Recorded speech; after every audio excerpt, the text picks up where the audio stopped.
Pistons are officially one of the best teams in the East. Past commissioner could not possibly have foreseen this. Not only are we one of the best teams in the NBA, but we're the best team in the East. Ain't no mountain high enough. Ain't no valley low enough. You don't know. Some of you who are new, you don't understand. God only knows how many kittens I had to throw into a volcano in order for something like this to happen.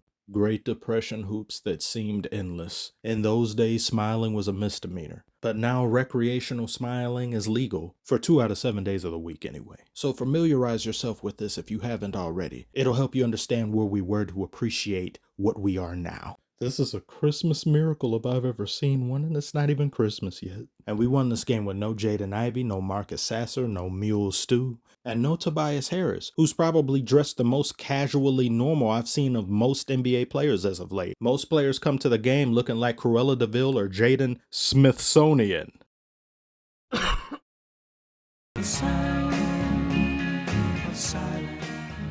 Whatever. Haters, all of you. 76ers didn't have Joel Embiid. They never have Joel Embiid. This is the team right here. He's a mascot in street clothes. In all honesty, we should have lost this game.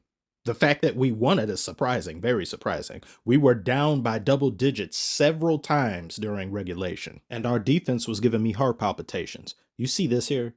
It's bad enough when it happens once. But when it happens twice, and you allow them 3 attempts at a three-pointer only for the third to be successful after it's drained by that meth head Maxey? VJ Edgecombe is on low levels of ecstasy, but he will soon graduate to meth himself. 2 tryhards with gaming chairs. By the way, I hear they're out here calling them edging to the max. I wish I had thought of that. Love the court, by the way, as well as the jerseys. The nostalgia is hitting heavy. I kid you not, as I'm editing this, I forgot Paul George is even on this team. Someone else I forgot who, but if I'm being honest, I just didn't know until now. Andre Drummond's on the 76ers, who now decides he wants to shoot 3-pointers. Why do players leave Detroit and then develop skills they never had? Is there something in the water here? No, I shouldn't say that. Look at this persistent potential demon. Get him! Push him to the edge! Make him think twice before doing that again. And look at my boy here. Look at the Cade cutting slam. Tired of y'all. I'ma send y'all back to 1776. But I ain't signing no Declaration of Independence. I'm signing your death certificate. Dunked on Drummond too. Drum up some sympathy, why don't you?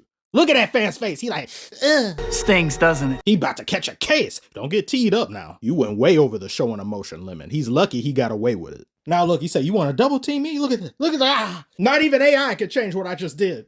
That's a double entendre. You see what I do? You see how I do it? I don't write for any of my videos. I never did. I never need to. It just happens. It's off the top, like a barber. But that's something we won't be if we keep playing like this. We were even missing Duncan Robinson towards the end because he got fouled out. This is the type of game that we never could have dreamed of winning in that Dark Age season because we didn't know how to win. There wasn't a winning mentality. There wasn't a winning culture.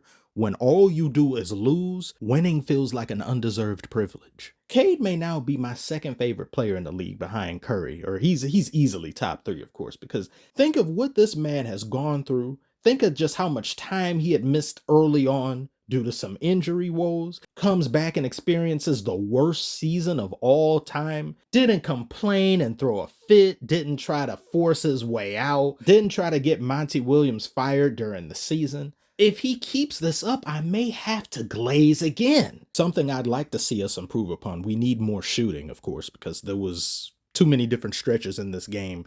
Offense ground to a halt when Cade would go on the bench, and he kind of stayed in the third quarter.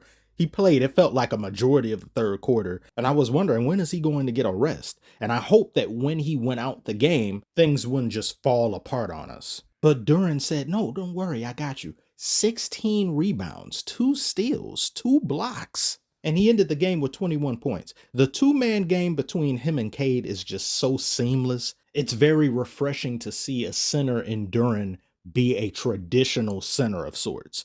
Not one worried about spacing the floor necessarily because he knows that he can just go to town in the paint. He knows that he can get anything he wants if he just applies his physical gifts, or at the very least gets sent to the free throw line, and he's improved heavily in his free throw shooting.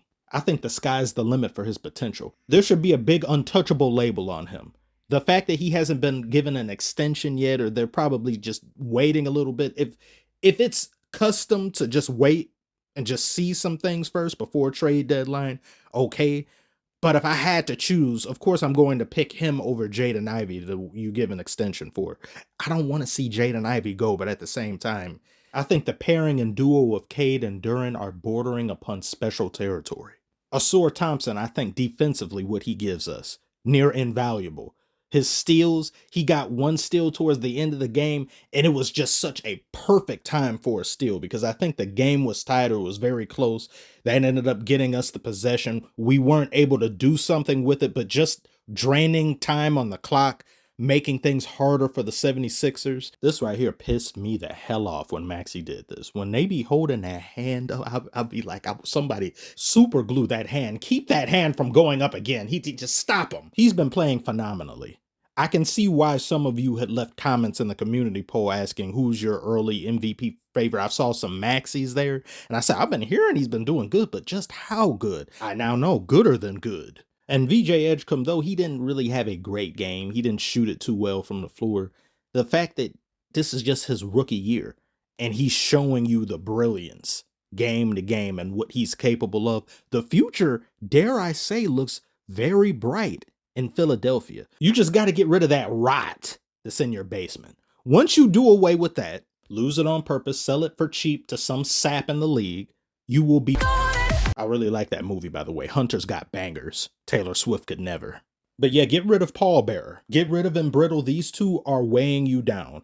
And just speaking frankly, I feel bad for Embiid if it's that serious to where you cannot play back-to-back games. Your body simply can't handle it, and playing a majority of the season just simply isn't feasible. Again, I think retirement makes far more sense than continuing this charade. Build around Maxey and VJ Edgecombe and move on. In our case, I think we should just stay the course.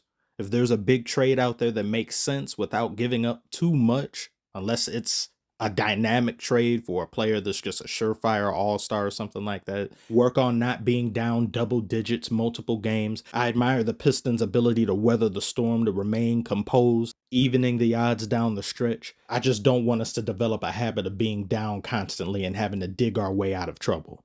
I believe too much energy is spent on that front and can lead to injury, something that we do not need any more of at this point because we got numerous players out, as you've already seen. But let the good times roll. Tell me what you all think of this game if you saw it, what you think of the Pistons thus far, how they look, the 76ers, and if there's anything I've said you find fault or disagree. Damn, he blocked me too with that. Like and subscribe if you're new. Appreciate you all so much for watching as always, and I'll see you on the next one.